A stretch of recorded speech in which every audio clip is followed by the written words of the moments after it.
Welcome to an extremely wet and soggy Saturday morning at Southern Missouri Off-Road Ranch.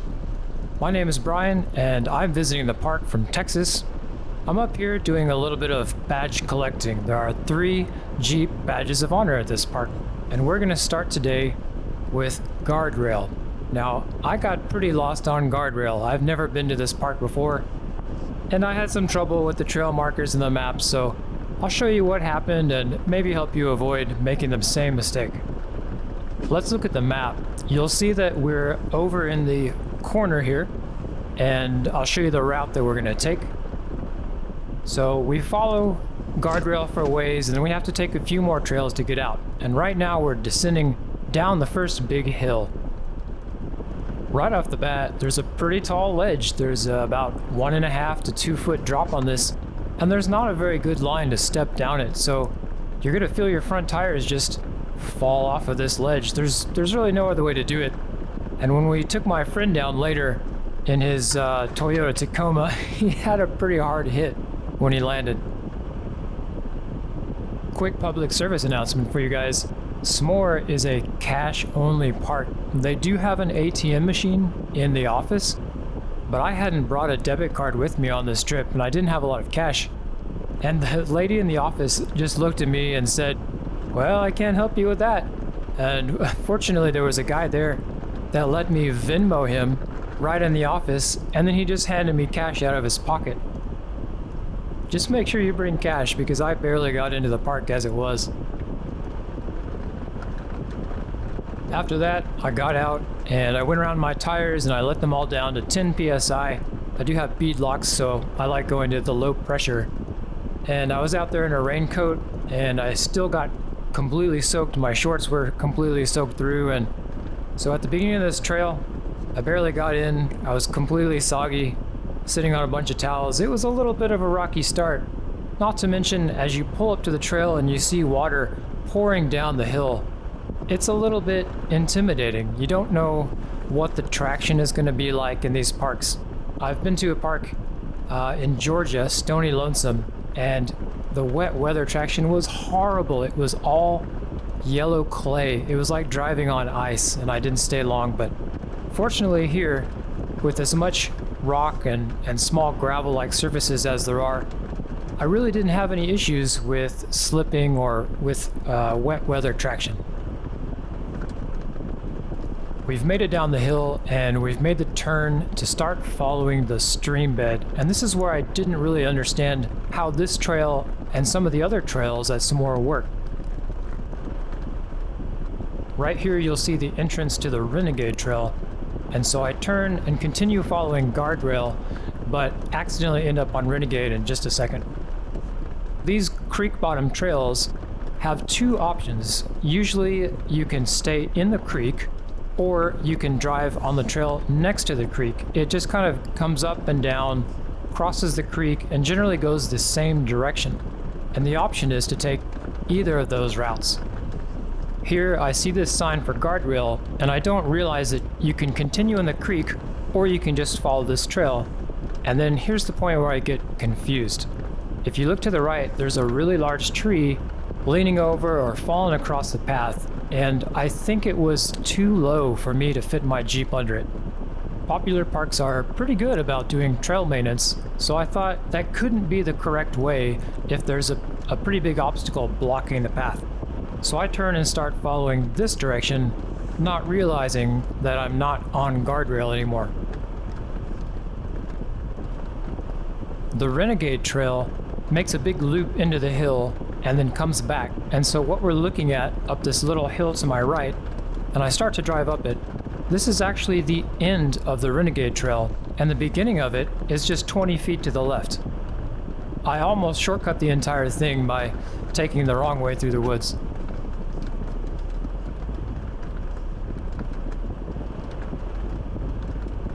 Do you remember that Renegade sign we passed a little while ago? That's just to the left. And so as I turn to the right, I'm proceeding right up the Renegade trail. And it's a very interesting trail, but you can see right away that it gets much more difficult than guardrail. So here it is on the map. We're heading up the hill a little ways, and we're following a narrower, I guess it's sort of a watershed, probably not like the creek bottom, but definitely a lot of water washes down this way, so there's big rocks and logs, and then a little farther up there's some ledges and an actual waterfall. I stopped right there to put the Jeep into 4 low so that I could activate the lockers if I needed to. There are some decent sized boulders, and because the track is narrow, you can't really get around them. Having one tire up on a slick rock or up in the air is definitely the situation where having your lockers on will help keep you moving forward.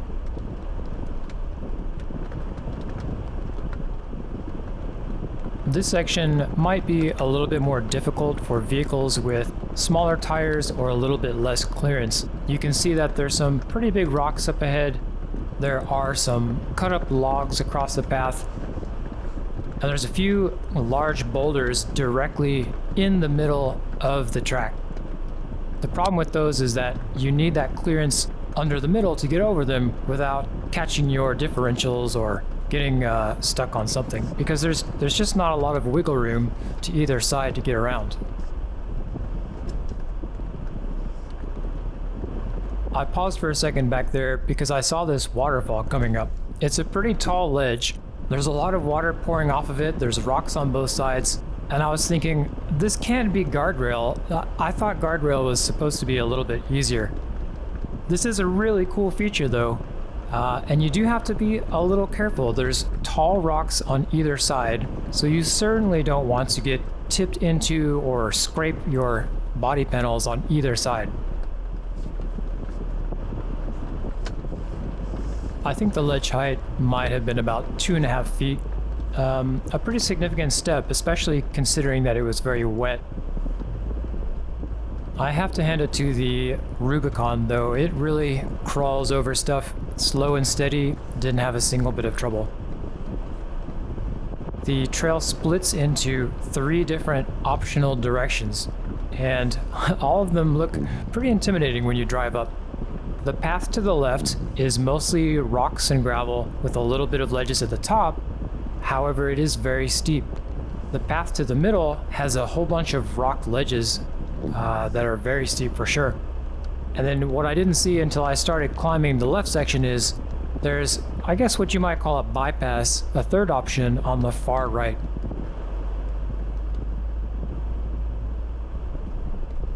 I'm crawling up this hill nice and slow because I don't want to start sliding. It's much steeper than it looks. And right here, my wheels start spinning and I have all my lockers on, so it is definitely pretty steep and pretty wet. And I decide to just back up because there's nothing worse than sliding sideways on a hill and getting out of position to where when you try to back up, you're going to go over the edge of the hill. It's much better to back all the way up and either attempt it again or to consider a different line. Given that it's already pouring rain and everything is slick and the mud is breaking up and the dirt's washing down, I'm not going to get out of the car and winch. I don't want to just spin my tires to the top of that hill. So we'll just take it easy this time and investigate the third way up on the far right.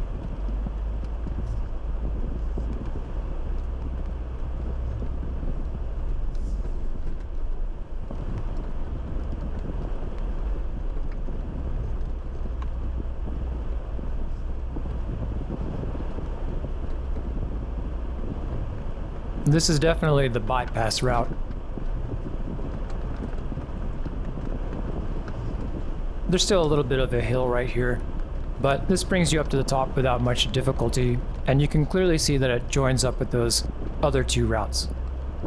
The only trick about this one is that at the top, you have to immediately make a sharp right between 2 very close together trees.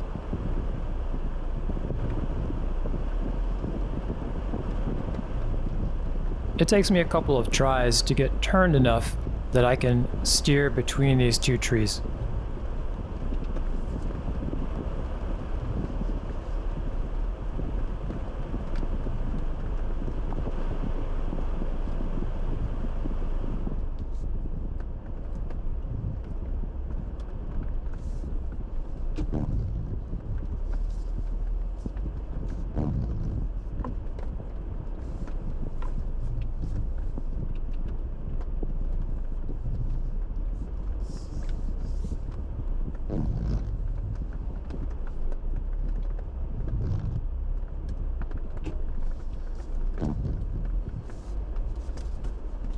You can see from the headlight beam just how close I get to the tree. Almost had to drive up it just to get past.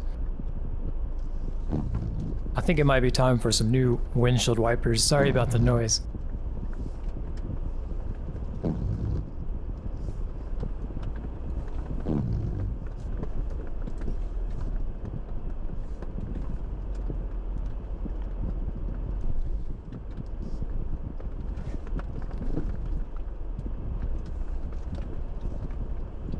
After that hill, it's a fairly simple stroll back down to the entrance of Renegade with a few tight squeezes like this one right here.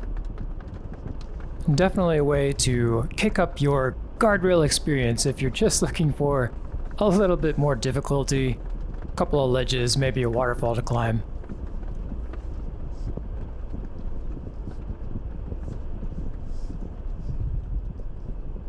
This is my first major trip since I went to Moab earlier this year.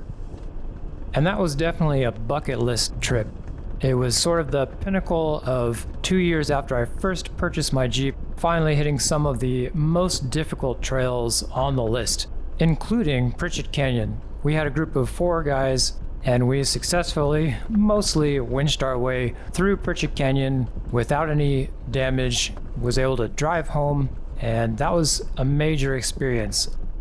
However, after that, I was ready for something a bit more relaxing. So this trip, I'm up here visiting SMORR, and then the following day, I'm going to go hit Kansas Rocks Park, which is a park that has just gotten 2 trails on the Jeep Badge of Honor list. They're brand new. I think they had just appeared a week or 2 before, so the timing worked out really well.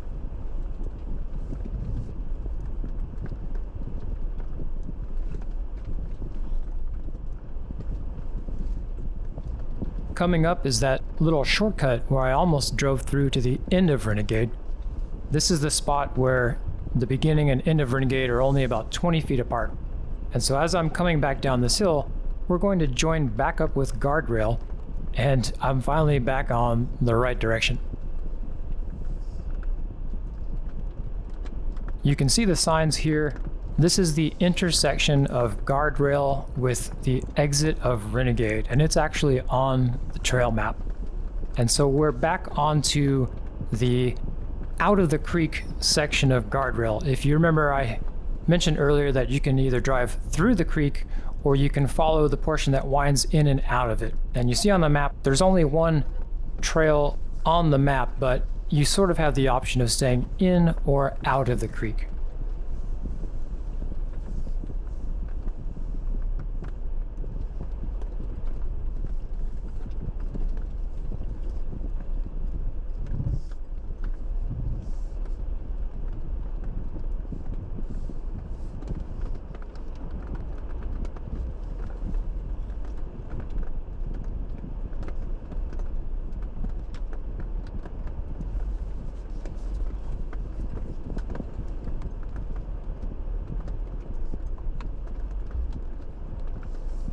You can see how much water is flowing right now with the rain. It actually stopped raining a little later in the day, and many of these trails dried out pretty fast. Right here's a perfect example of how you can either stay in the creek or you can stay on the part of the trail that gets out of it and then winds around.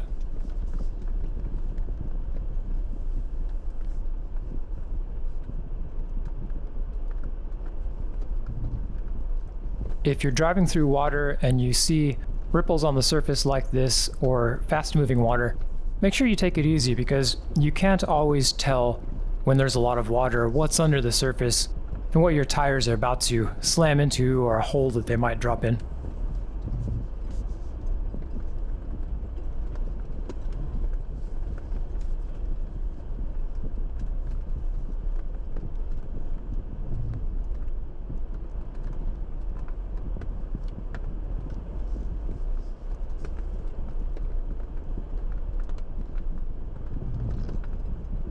I've been to a few parks where a big puddle like this can mean serious trouble, so you have to watch out. You never know when you're going to sink up to your hood in thick mud that you can't back out of, but fortunately, at this park, all the areas I went through with standing water were pretty shallow, had rocks on the bottom, and I never experienced any issues with really muddy puddles or getting stuck.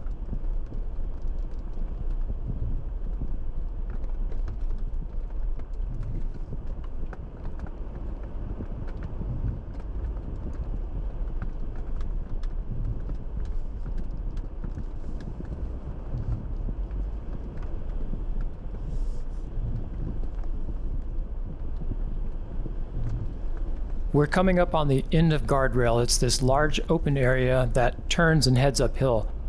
And this is where it can get kind of confusing, because to get back to the ranch road, you have to navigate several other trails, and a few of them have some pretty difficult features.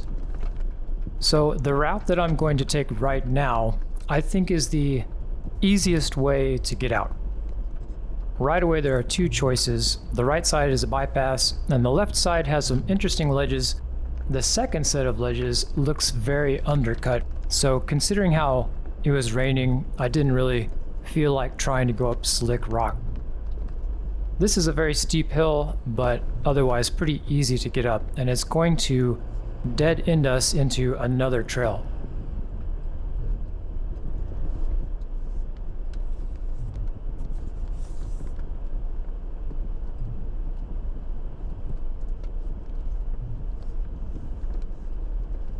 There's a big slab of rock on this left-hand turn, but you can easily swing wide and go around it.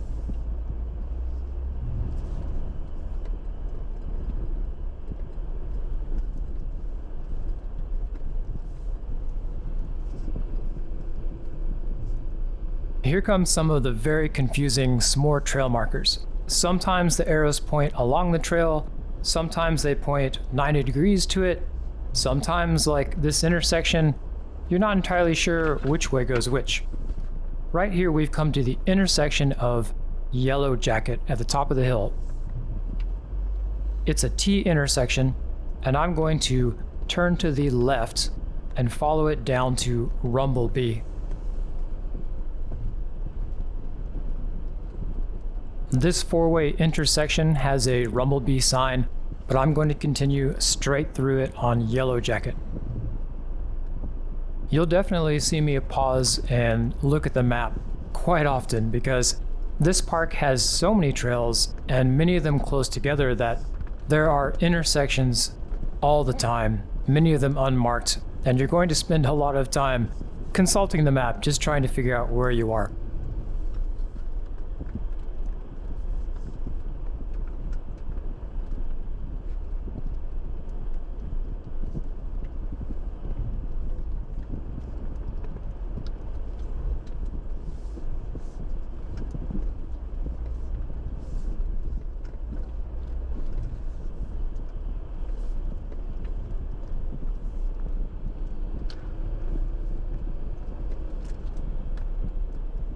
We're coming up on another T intersection, and basically this is the farthest loop of Yellow Jacket. To continue on Yellow Jacket, you would turn to the right. We're going to turn left on Rumblebee so that we can make our way to Dixie Trail.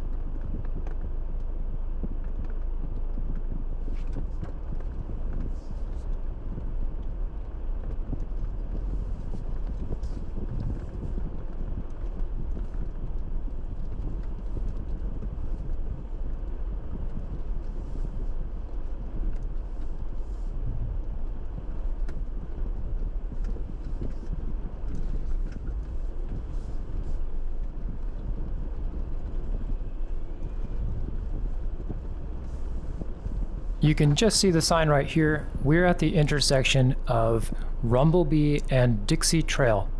As we turn right and head down Dixie Trail, there's going to be a couple of big ledges right away. I stepped down these pretty quickly in the Jeep, but you should be aware that if you don't have a high approach angle or a departure angle, these are big ledges. My friend's Tacoma, when we went down this later, dug its front bumper into the ground. His bed almost dragged on the rocks a couple times. What was easy for me ended up being about 15 minutes of spotting to safely get him down these ledges.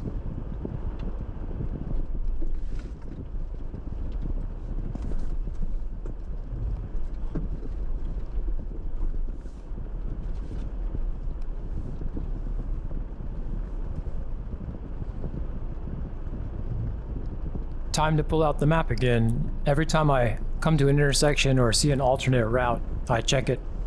At this park, it's very easy to quickly get onto an extremely difficult trail. There are some short trails here that are absolutely insane, and you definitely want to know where you're going. To the right is the rest of Dixie Trail, and I found out later that it has some pretty decent sized ledges that could be difficult depending on how much clearance you have. I chose to go up Stampede to the left because although it's very steep, the surface is relatively flat.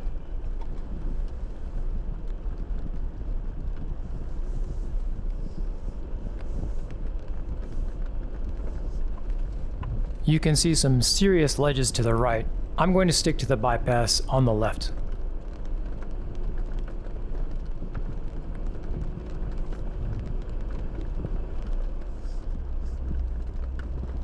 If any of you know why this trail is called Stampede, I hope you'll leave a comment. I'd be curious to know the history or the story behind any of the trail names in the park because they're quite a diverse bunch.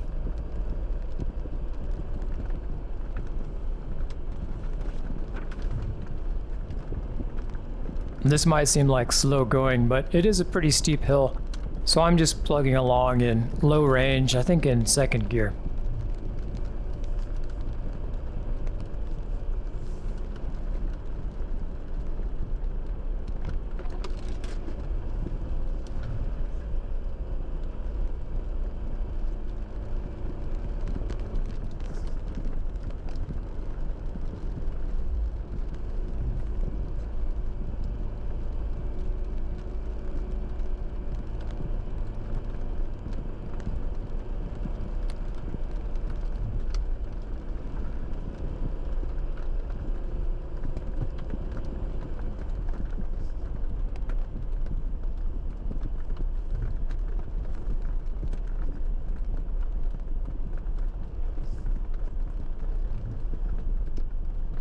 We're just about out of it, and you can see the trail is pretty easy at this point. It's just a dirt road. Here we are coming up on another unmarked intersection. Fortunately, this one's really easy to find on the map. This is the intersection of Stampede and Mama's Hump. Who knows what the story is on that one? Mama's Hump is a blue level trail. That's just one step above the main access roads throughout the park. And there are a number of loops at that level, so I think if you're here visiting and you just want to do some light off-roading or dip your feet into off-roading, then those are a pretty good option, and they're very scenic, and they're a lot like what you're seeing right now.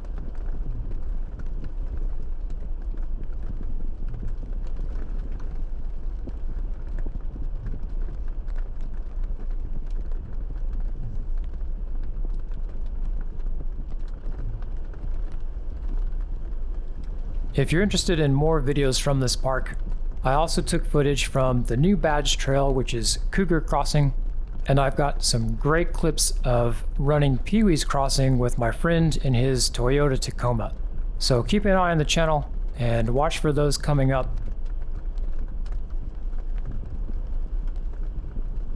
I hope this adventure down Guardrail and Renegade has been fun for you.